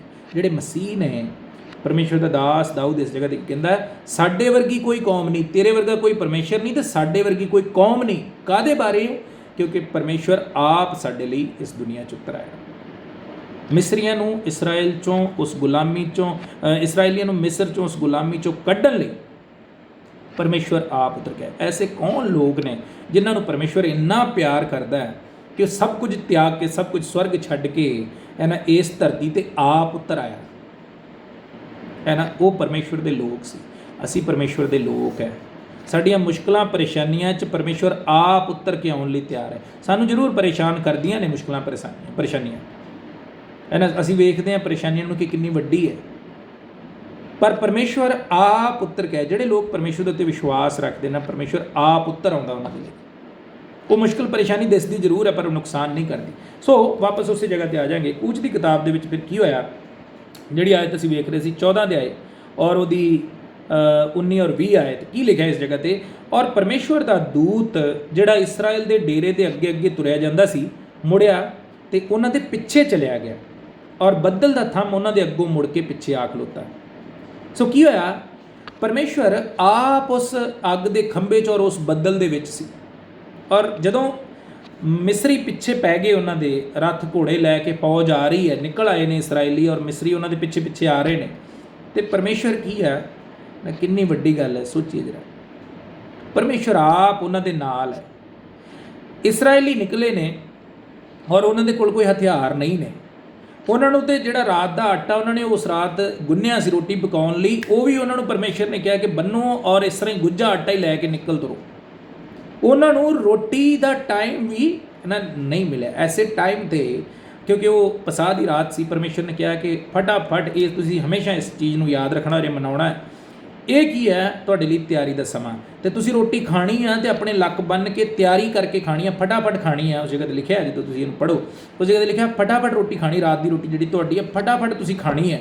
तो की होना, इस तरह खानी है भी असीं खा के हुणे निकलना, तो तुसीं तैयारी करके है ना, एक हत्थ विच तुहाडा समान होवे जो भी है, तो एक हत्थ नाल तुसीं फटाफट रोटी खानी, तो की होएगा, तुसीं इस तरह निकलना। सो जदों निकले ने तो उन्होंने कोल हथियार नहीं है, कुछ नहीं है, उन्होंने को गुज्जा आटा लैके निकले ने। है ना, ਬੱਚਿਆਂ ਨੂੰ ਲੈ ਕੇ ਔਰ ਪਰਿਵਾਰ ਨੂੰ ਲੈ ਕੇ, ਮਾਲ ਡੰਗਰ ਨੂੰ ਲੈ ਕੇ ਤੁਰੇ ਜਾ ਰਹੇ ਨੇ। ਅਤੇ ਪਿੱਛੇ ਉਹਨਾਂ ਨੂੰ ਮਾਰਨ ਲਈ ਕੌਣ ਹੈ? ਇੱਕ ਪੂਰੀ ਫੌਜ ਹੈ ਜਿਨ੍ਹਾਂ ਦੇ ਕੋਲ ਰੱਥ ਨੇ, ਘੋੜੇ ਨੇ, ਹਥਿਆਰ ਨੇ, ਔਰ ਪੂਰੇ ਮਨ ਦੇ ਨਾਲ ਆ ਰਹੀ ਹੈ ਫੌਜ ਕਿ ਇਹਨਾਂ ਨੂੰ ਕੀ ਅਸੀਂ ਜਾਨੋਂ ਮਾਰ ਦੇਣਾ। ਸੋ ਐਸੇ ਸਮੇਂ 'ਤੇ ਇਸਰਾਈਲੀਆਂ ਦੇ ਕੋਲ ਲੜਨ ਵਾਲਾ ਕੌਣ ਹੈ? ਕੋਈ ਉਹਨਾਂ 'ਚ ਫੌਜੀ ਥੋੜ੍ਹੀ ਹੈ, ਕੋਈ ਉਹਨਾਂ ਕੋਲ ਹਥਿਆਰ ਨਹੀਂ ਹੈ, ਕੋਈ ਸੈਨਾਪਤੀ ਨਹੀਂ ਹੈ, ਕੋਈ ਲੜਾਈ ਦਾ ਤਜਰਬਾ ਨਹੀਂ ਹੈ ਉਹਨਾਂ ਦੇ ਕੋਲ। ਪਰ ਕੌਣ ਹੈ ਉਹਨਾਂ ਦੇ ਕੋਲ? ਉਹਨਾਂ ਦੇ ਕੋਲ ਪਰਮੇਸ਼ਰ ਹੈ ਨਾ। ਉਹਨਾਂ ਦੇ ਕੋਲ ਪਰਮੇਸ਼ਰ ਹੈ ਜਿਹੜਾ ਅਗਲੇ ਪਾਸੇ ਅੱਗ ਔਰ ਬੱਦਲ ਦੇ ਥੰਮ ਦੇ ਰੂਪ ਦੇ ਵਿੱਚ ਉਹਨਾਂ ਦੇ ਅੱਗੇ ਉਹਨਾਂ ਨੂੰ ਰਾਹ ਵਿਖਾ ਰਿਹਾ। ਉਹਨਾਂ ਦੀ ਮੁਸ਼ਕਿਲ ਪਰੇਸ਼ਾਨੀ 'ਚੋਂ ਪਰਮੇਸ਼ਰ ਉਹਨੂੰ ਕੱਢ ਕੇ ਲੈ ਕੇ ਆ ਰਿਹਾ। ਔਰ ਕੱਢ ਕੇ ਇਹ ਨਹੀਂ ਕਿ ਚਲੋ ਨਿਕਲ ਜਾਓ, ਪਰਮੇਸ਼ਰ ਆਪ ਉੱਤਰ ਕੇ ਆ ਗਿਆ ਔਰ ਕਹਿੰਦਾ ਅੱਗੇ ਲੱਗ ਕੇ ਮੈਂ ਤੁਹਾਨੂੰ ਕੱਢ ਕੇ ਲੈ ਕੇ ਜਾਵਾਂ। ਸੋ ਸਾਡੀ ਜੋ ਵੀ ਮੁਸ਼ਕਿਲ ਪਰੇਸ਼ਾਨੀ ਹੈ ਨਾ, ਪਰਮੇਸ਼ਰ ਉਸ ਪਰੇਸ਼ਾਨੀ ਦੇ ਵਿੱਚ ਨਾਲ ਹੈ ਨਾ। ਉਹ ਸਵਰਗ ਦਾ ਯਿਸੂ ਮਸੀਹ ਬਾਰੇ ਜਦੋਂ ਅਸੀਂ ਸੋਚਦੇ ਹਾਂ, ਬਾਈਬਲ ਕੀ ਕਹਿੰਦੀ ਹੈ? ਉਸਨੇ ਆਪਣੇ ਆਪ ਨੂੰ ਸੱਖਣਾ ਕਰਕੇ ਦਾਸ ਦਾ ਰੂਪ ਧਾਰਿਆ, ਮਨੁੱਖ ਬਣ ਕੇ ਆਇਆ ਹੈ ਨਾ। ਉਸ ਮੁਸ਼ਕਿਲ ਪਰੇਸ਼ਾਨੀ ਦੇ ਵਿੱਚ ਜਿਹੜੀ ਇੱਕ ਮਨੁੱਖ ਚੱਲਦਾ, ਜਿਹੜੀ ਅਸੀਂ ਆਪਣੇ ਸਰੀਰ ਦੇ ਵਿੱਚ ਚੱਲਦੇ ਹਾਂ ਹੈ ਨਾ, ਭਾਵੇਂ ਮਨ ਦੀ ਪਰੇਸ਼ਾਨੀ ਹੋਵੇ, ਭਾਵੇਂ ਸਰੀਰਕ ਪਰੇਸ਼ਾਨੀ ਹੋਵੇ, ਕੋਈ ਵੀ ਹੋਵੇ, ਉਹਦੇ ਵਿੱਚ ਪਰਮੇਸ਼ਵਰ ਆਪ ਸ਼ਾਮਲ ਹੋ ਜਾਂਦਾ। ਔਰ ਇਸ ਜਗ੍ਹਾ 'ਤੇ ਕੀ ਸੀ? ਪਰਮੇਸ਼ਵਰ ਅੱਗੇ ਅੱਗੇ ਗਿਆ ਔਰ ਜਦੋਂ ਵੇਖਿਆ ਕਿ ਫੌਜ ਨੇੜੇ ਆ ਗਈ ਹੈ, ਅਤੇ ਫਿਰ ਕੀ ਅਸੀਂ ਇਸ ਜਗ੍ਹਾ 'ਤੇ ਪੜ੍ਹਿਆ 14 ਅਧਿਆਇ 19 ਆਇਤ ਕੂਚ ਲਿਖਿਆ, ਪਰਮੇਸ਼ਰ ਦਾ ਦੂਤ ਜਿਹੜਾ ਇਸਰਾਏਲ ਦੇ ਡੇਰੇ ਦੇ ਅੱਗੇ ਤੁਰਿਆ ਜਾਂਦਾ ਸੀ, ਮੁੜਿਆ ਅਤੇ ਉਹਨਾਂ ਦੇ ਪਿੱਛੇ ਚਲਿਆ ਗਿਆ ਹੈ ਨਾ। ਪਿੱਛੇ ਜਦੋਂ ਫੌਜ ਆ ਗਈ ਅਤੇ ਪਰਮੇਸ਼ਰ ਦਾ ਦੂਤ ਕੀ ਹੋਇਆ? ਅਗਲੇ ਪਾਸਿਓਂ ਨਿਕਲ ਕੇ ਹੈ ਨਾ ਪਿਛਲੇ ਪਾਸੇ ਚਲਿਆ ਗਿਆ ਹੈ ਨਾ। ਇੱਕ ਜਰਾ ਕਲਪਨਾ ਕਰਕੇ ਵੇਖੀਏ, ਜਰਾ ਸੋਚ ਕੇ ਵੇਖੀਏ ਕਿ ਕਿੰਨੀ ਵੱਡੀ ਗੱਲ ਹੈ। ਪਰਮੇਸ਼ਵਰ ਕਿਹੜਾ ਕੰਮ ਹੈ, ਮੈਂ ਬਾਰ-ਬਾਰ ਇਸ ਗੱਲ ਨੂੰ ਕਹਿੰਦਾ, ਕਿਹੜਾ ਕੰਮ ਹੈ ਜਿਹੜਾ ਉੱਤੇ ਬੈਠਿਆ ਨਹੀਂ ਕਰ ਸਕਦਾ ਹੈ ਨਾ। ਸਵਰਗ 'ਚੋਂ ਹੀ ਕਿਹੜਾ ਕੰਮ ਹੈ ਜਿਹੜਾ ਉਹ ਨਹੀਂ ਕਰ ਸਕਦਾ? ਕਿਹੜੀ ਚੀਜ਼ ਹੈ ਜਿਹੜੀ ਉਹਦੇ ਵੱਸ ਤੋਂ ਬਾਹਰ ਹੈ? ਆਪ ਉਤਰਨ ਦੀ ਜ਼ਰੂਰਤ ਕੀ ਹੈ? ਪਰਮੇਸ਼ਰ ਨੂੰ ਕੀ ਜ਼ਰੂਰਤ ਸੀ ਕਿ ਉਹ ਆਪ ਉਤਰ ਕੇ ਆਵੇ?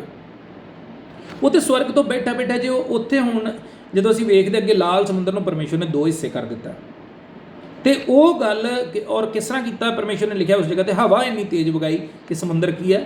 2 ਹਿੱਸੇ ਹੋ ਗਿਆ। ਅਤੇ ਉਹ ਹਵਾ ਹੀ ਜੇ ਵਗਾਉਣੀ ਸੀ ਤਾਂ ਉਹ ਤਾਂ ਸਵਰਗ ਤੋਂ ਬੈਠਾ ਵੀ ਕਰ ਸਕਦਾ ਸੀ। ਪਰ ਕਿਉਂ ਆਪ ਉੱਤਰ ਕੇ ਆ ਗਿਆ? ਕਿਉਂ ਆਪ ਉਹਨਾਂ ਦੇ ਅੱਗੇ ਅੱਗੇ ਚੱਲਿਆ? ਅੱਗ ਦਾ ਖੰਭਾ ਬਣ ਕੇ, ਬੱਦਲ ਦਾ ਥੰਮ ਬਣ ਕੇ ਕਿਉਂ ਉਹਨਾਂ ਦੇ ਅੱਗੇ ਅੱਗੇ ਚੱਲਿਆ? ਔਰ ਇੱਥੇ ਕੀ ਹੈ? ਇੱਕ ਮਨੁੱਖ ਵਾਂਗ, ਇੱਕ ਇਨਸਾਨ ਵਾਂਗ ਜਿਸ ਤਰ੍ਹਾਂ ਅੱਗੇ ਚੱਲਦਾ, ਅਤੇ ਕੀ ਹੈ ਨਾ, ਉਹਨਾਂ ਦੀ ਰਾਖੀ ਕਰਨ ਲਈ ਉਹਨਾਂ ਦੇ ਅੱਗੋਂ ਹਟ ਕੇ ਪਿਛਲੇ ਪਾਸੇ ਚਲਾ ਗਿਆ ਕਿ ਇਹ ਲੋਕ ਆ ਕੇ ਮੇਰੇ ਲੋਕਾਂ ਨੂੰ ਕਿਤੇ ਫੜ ਨਾ ਲੈਣ, ਇਹਨਾਂ ਨੂੰ ਹੱਥ ਨਾ ਲਾਉਣ। ਅਤੇ ਕੀ ਲਿਖਿਆ? ਬੜੇ ਧਿਆਨ ਨਾਲ ਸੁਣੇ, ਲਿਖਿਆ ਉਹ ਮਿਸਰੀਆਂ ਦੇ ਡੇਰੇ ਔਰ ਇਸਰਾਏਲ ਦੇ ਡੇਰੇ ਦੇ ਵਿੱਚ ਆ ਗਏ। ਨਾ ਸਾਡੇ ਬੱਚਿਆਂ ਦੇ ਜਦੋਂ ਕੋਈ ਮੁਸ਼ਕਿਲ ਪਰੇਸ਼ਾਨੀ ਆਉਂਦੀ ਹੈ, ਫਰਜ਼ ਕਰੋ ਇਹਨੇ ਇੱਕ ਉਦਾਹਰਣ ਹੈ, ਸੜਕ 'ਤੇ ਜਾਂਦੇ ਹੋਈਏ ਤੁਹਾਡਾ ਬੱਚਾ ਤੁਹਾਡੇ ਨਾਲ ਹੋਵੇ, ਜਾਂ ਤੁਸੀਂ ਗਲੀ 'ਚ ਤੁਰੇ ਜਾਂਦੇ ਜੇ ਤੁਹਾਡਾ ਬੱਚਾ ਤੁਹਾਡੇ ਨਾਲ ਹੈ, ਕੋਈ ਜਾਨਵਰ, ਕੋਈ ਕੁੱਤਾ, ਕੋਈ ਐਸਾ ਜਾਨਵਰ ਜੇ ਹੈ ਨਾ ਪੈਣ ਵਾਸਤੇ ਆਵੇ, ਅਤੇ ਤੁਸੀਂ ਕੀ ਕਰਦੇ ਜੇ ਨਾ? ਫਟਾਫਟ ਉਹਨੂੰ ਬੱਚੇ ਨੂੰ ਕੀ ਹੈ, ਜਾਂ ਤਾਂ ਤੁਸੀਂ ਚੁੱਕ ਲੈਂਦੇ ਜੇ ਔਰ ਆਪ ਉਸ ਜਾਨਵਰ ਦੇ ਅੱਗੇ ਹੋ ਜਾਂਦੇ ਹੈ ਨਾ, ਅਤੇ ਜਾਂ ਕੀ ਹੁੰਦਾ ਆਪਣੇ ਬੱਚੇ ਨੂੰ ਆਪਣੇ ਪਿੱਛੇ ਲੁਕਾ ਲੈਂਦੇ ਜੇ ਔਰ ਆਪ ਸਾਹਮਣੇ ਆ ਜਾਂਦੇ ਜੇ। ਕਾਹਦੇ ਲਈ? ਕਿਉਂਕਿ ਉਹ ਤੁਹਾਡਾ ਬੱਚਾ ਹੈ, ਤੁਹਾਡਾ ਖੂਨ ਹੈ ਨਾ। ਮੁਸ਼ਕਿਲ ਪਰੇਸ਼ਾਨੀ ਹੋਏਗੀ, ਕੋਈ ਮੁਸੀਬਤ ਆ ਰਹੀ ਹੈ, ਅਤੇ ਤੁਸੀਂ ਕੋਸ਼ਿਸ਼ ਕਰੋਗੇ ਕਿ ਆਪਣੇ ਬੱਚੇ ਨੂੰ ਪਰੇ ਕਰਕੇ ਮੈਂ ਉਸ ਮੁਸੀਬਤ ਦੇ ਸਾਹਮਣੇ ਹੋ ਜਾਵਾਂ ਹੈ ਨਾ। ਕਿਉਂ ਕਰਦੇ ਜੀ? ਕਿਉਂਕਿ ਸਾਡਾ ਖੂਨ ਹੈ ਨਾ। ਬਿਲਕੁਲ ਇਸੇ ਤਰ੍ਹਾਂ ਪਰਮੇਸ਼ਵਰ ਨੇ ਕੀ ਕੀਤਾ ਹੈ ਨਾ, ਆਪ ਉਹਨਾਂ ਦੇ ਵਿਚਕਾਰ ਆ ਗਿਆ, ਉਹਨਾਂ ਦੇ ਦੁਸ਼ਮਣਾਂ ਦੇ ਵਿਚਕਾਰ ਹੈ ਨਾ, ਉਹਨਾਂ ਤੀਰਾਂ ਦੇ ਸਾਹਮਣੇ, ਉਹਨਾਂ ਚੀਜ਼ਾਂ ਦੇ ਸਾਹਮਣੇ ਪਰਮੇਸ਼ਵਰ ਆਪ ਆ ਗਿਆ। ਬਿਨਾਂ ਸ਼ੱਕ ਪਰਮੇਸ਼ਵਰ ਇਨਸਾਨ ਦੇ ਰੂਪ 'ਚ ਨਹੀਂ ਸੀ ਉਸ ਵੇਲੇ, ਪਰ ਕੀ ਸੀ? ਇੱਕ ਬੱਦਲ ਔਰ ਇੱਕ ਅੱਗ ਦੇ ਥੰਮ ਦੇ ਰੂਪ 'ਚ ਸੀ। ਅਤੇ ਉਹ ਕੀ ਹੋਇਆ? ਉਹਨੇ ਅਗਲੇ ਪਾਸਿਓਂ ਨਿਕਲ ਕੇ ਪਿੱਛੇ ਆ ਗਿਆ ਔਰ ਕੀ ਕੀਤਾ? 20 ਆਇਤ ਕੀ ਕਹਿੰਦੀ? ਉਹ ਮਿਸਰੀਆਂ ਦੇ ਡੇਰਾ ਔਰ ਇਸਰਾਏਲ ਦੇ ਡੇਰੇ ਦੇ ਵਿੱਚ ਆ ਗਿਆ, ਔਰ ਬੱਦਲ ਔਰ ਹਨੇਰ ਤਾਂ ਸੀ, ਪਰ ਉਸਨੇ ਰਾਤ ਨੂੰ ਚਾਨਣਾ ਕਰ ਦਿੱਤਾ, ਅਤੇ ਉਹ ਸਾਰੀ ਰਾਤ ਇੱਕ ਦੂਜੇ ਦੇ ਨੇੜੇ ਨਾ ਆ ਸਕੇ। ਸੋ ਕੀ ਹੋਇਆ? ਜਦੋਂ ਇਸ ਤਰ੍ਹਾਂ ਹੋਇਆ, ਉਹਨਾਂ ਦੇ ਜਦੋਂ ਪਰਮੇਸ਼ਵਰ ਵਿਚਕਾਰ ਆ ਗਿਆ, ਅਤੇ ਇਸਰਾਏਲੀਆਂ ਵਾਲੇ ਪਾਸੇ ਚਾਨਣ ਸੀ ਔਰ ਮਿਸਰੀਆਂ ਵਾਲੇ ਪਾਸੇ ਹਨੇਰਾ ਸੀ। ਇਸਰਾਏਲੀਆਂ ਲਈ ਚਾਨਣ ਸੀ ਸਾਰੇ ਪਾਸੇ, ਉਹਨਾਂ ਨੂੰ ਦਿਖਾਈ ਦੇ ਰਿਹਾ ਸੀ, ਪਰ ਮਿਸਰੀਆਂ ਦੇ ਲਈ ਕੀ ਸੀ? ਹਨੇਰਾ ਸੀ। ਸੋ ਸੋਚ ਕੇ ਵੇਖੀਏ, ਪਰਮੇਸ਼ਵਰ ਨੇ ਰਾਤ ਦਿਨ ਦਾ ਫਰਕ ਪਾ ਦਿੱਤਾ ਉਹਨਾਂ ਦੇ ਲਈ ਹੈ ਨਾ। ਰਾਤ ਦਿਨ ਦਾ ਪਰਮੇਸ਼ਵਰ ਨੇ ਫਰਕ ਪਾ ਦਿੱਤਾ, ਉਹਨਾਂ ਲਈ ਦਿਨ, ਉਹਨਾਂ ਲਈ ਰਾਤ। ਸੋ ਜਦੋਂ ਸਾਡੀਆਂ ਮੁਸ਼ਕਿਲਾਂ ਪਰੇਸ਼ਾਨੀਆਂ ਨੂੰ ਅਸੀਂ ਵੇਖਦੇ ਸੀ, ਪਰੇਸ਼ਾਨ ਤਾਂ ਜ਼ਰੂਰ ਹੋ ਜਾਂਦੇ, ਪਰ ਜਿਹੜਾ ਸੋਚ ਕੇ ਵੇਖੀਏ, ਅਸੀਂ ਉਸ ਪਰਮੇਸ਼ਵਰ ਦੀ ਸ਼ਕਤੀ 'ਤੇ ਸ਼ੱਕ ਕਰਦੇ ਹਾਂ ਹੈ ਨਾ, ਜਿਹੜਾ ਐਸੇ ਕੰਮ ਕਰਨ ਵਾਲਾ ਪਰਮੇਸ਼ਵਰ ਹੈ ਜੋ ਅਸੀਂ ਬਚਨ 'ਚੋਂ ਪੜ੍ਹਿਆ ਸਾਨੂੰ ਵਿਸ਼ਵਾਸ ਔਰ ਭਰੋਸਾ ਰੱਖਣ ਦੀ ਲੋੜ ਹੈ ਕਿ ਪਰਮੇਸ਼ਵਰ ਮੇਰੀਆਂ ਮੁਸ਼ਕਲਾਂ, ਜਿਵੇਂ ਮੈਂ ਆਪਣੇ ਬੱਚੇ ਔਰ ਉਹਦੇ ਸਾਹਮਣੇ ਜਿਹੜੀ ਮੁਸੀਬਤ ਹੈ ਉਹਦੇ ਵਿਚਕਾਰ ਆਉਣ ਲਈ ਤਿਆਰ ਹੈ, ਉਸ ਮੁਸੀਬਤ ਨੂੰ ਆਪਣੇ 'ਤੇ ਝੱਲਣ ਲਈ ਤਿਆਰ ਹੈ, ਉਸੇ ਤਰ੍ਹਾਂ ਤੂੰ ਵੀ ਤਿਆਰ ਹੈ ਮੇਰੀਆਂ ਮੁਸੀਬਤਾਂ ਨੂੰ, ਮੇਰੀਆਂ ਪਰੇਸ਼ਾਨੀਆਂ ਨੂੰ ਆਪਣੇ 'ਤੇ ਲੈਣ ਲਈ।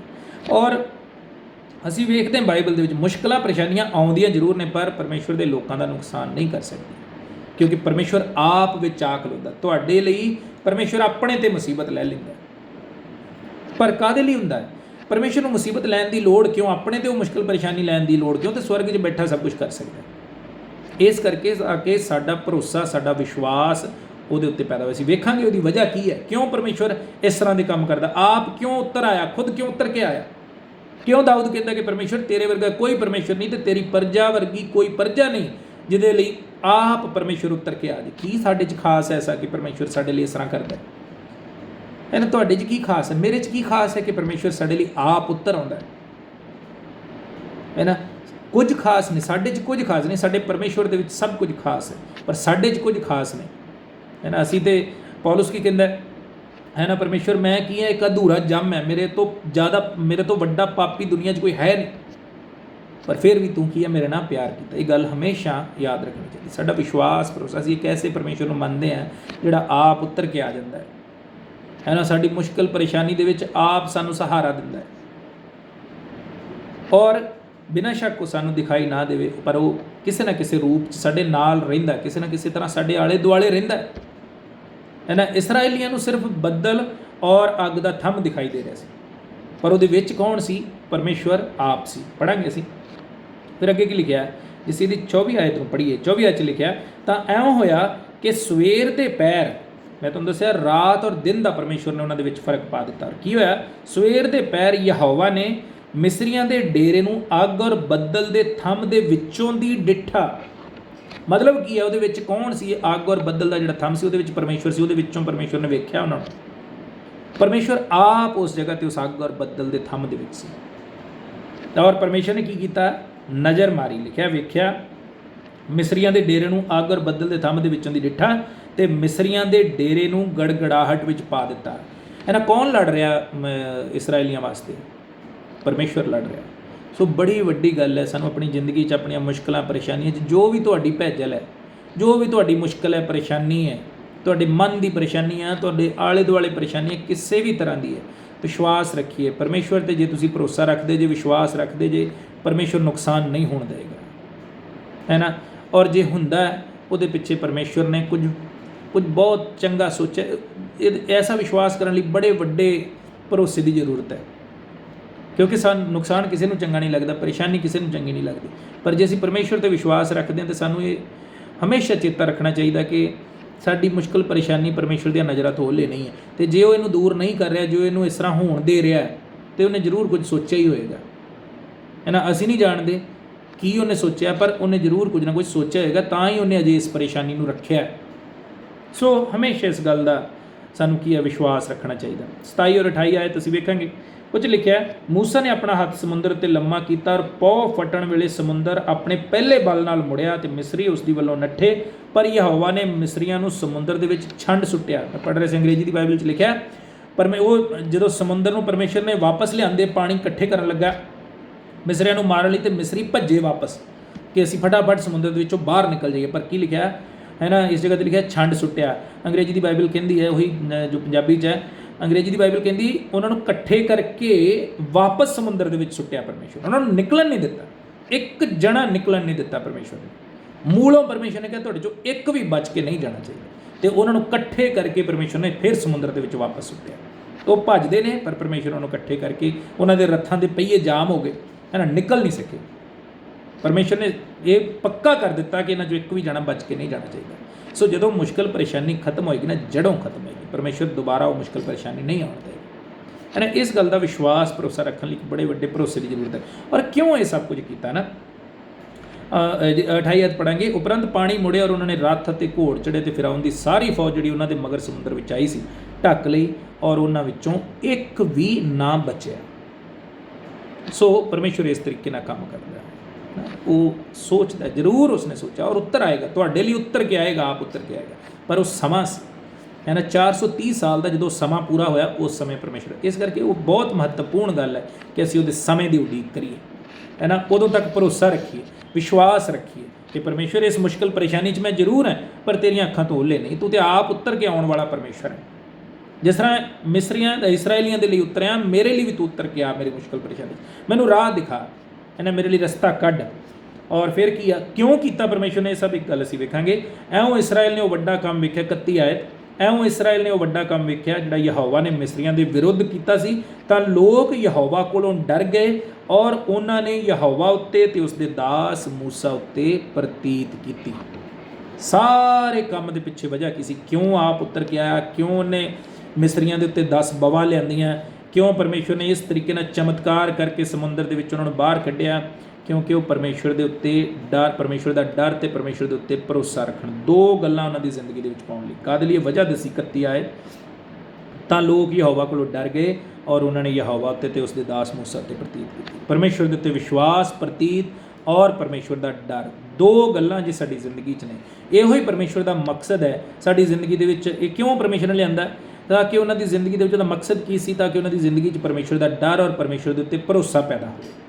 साड़ियाँ मुश्किलां परेशानियां साड़ी जिंदगी च परमेश्वर के डर और परमेश्वर के उत्ते साडे भरोसे नूं कायम करन लई, साडा भरोसा पैदा करन लई साडी जिंदगी चों मुश्किलां परेशानियां आउंदियां। सो इस करके जदों मुश्किल परेशानी आउंदी है तो अपनी जिंदगी नूं जांचीए, परखीए।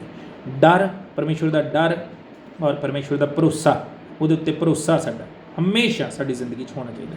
और जदों उन्होंने कीता तो उन्होंने परमेश्वर की वडियाई की, है ना। अगले पासे 15 अध्याय जो तुसीं पढ़ो, फतह का गीत है।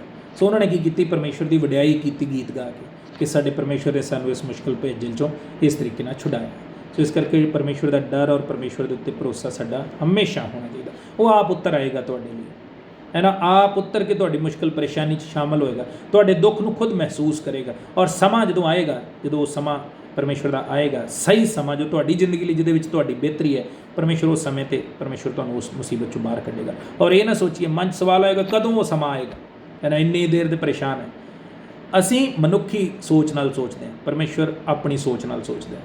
जिहड़ा समा उन्हें सोचिया वो सब तो बेहतर और उहदे च साडी सब तो वड्डी भलाई है, सब तो वड्डी भलाई साडी उहदे समय च। सो उस करके विश्वास रखिए कि परमेश्वर उस समा आएगा जो तो मैंने उस मुश्किल चो कटेगा। और ज़्यादा दूर नहीं है, विश्वास रखिए, ज़्यादा दूर नहीं है, छेती आएगा।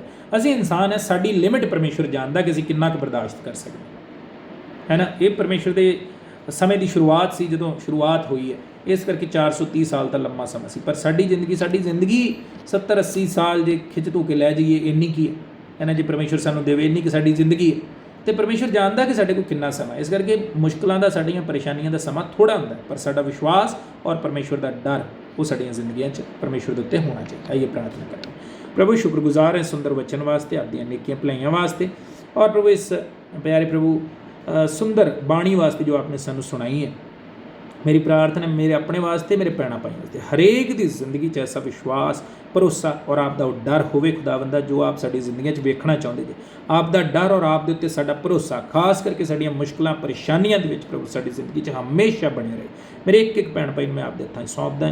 प्रभु धन्नवाद, आपने गल की है, मेरे भैन भाई इस वचन तो सिक्ख्या लैके अपनी परेशानियां च मजबूती नाल परमेश्वर ते विश्वास रखण और याद रखण कि मेरा वो परमेश्वर है जिहड़ा आप मेरी मुश्किल परेशानी दे विच मेरे नाल उत्तर आउंदा है, मेरी मुश्किल दे विच मेरी परेशानी दे और मेरे विचकार खड़ा हो जाता है। प्रभु मेरे भैन भाई इस गल नूं याद रखण। प्रभु आप दे नां दी वडियाई करते हैं, अज दे दिन नूं आप बरकत नाल भरना, आप दे नां नूं उच्चा करते हैं। प्रार्थना विनती प्रभु यीशु दे नां च मंगदे हैं, आमीन।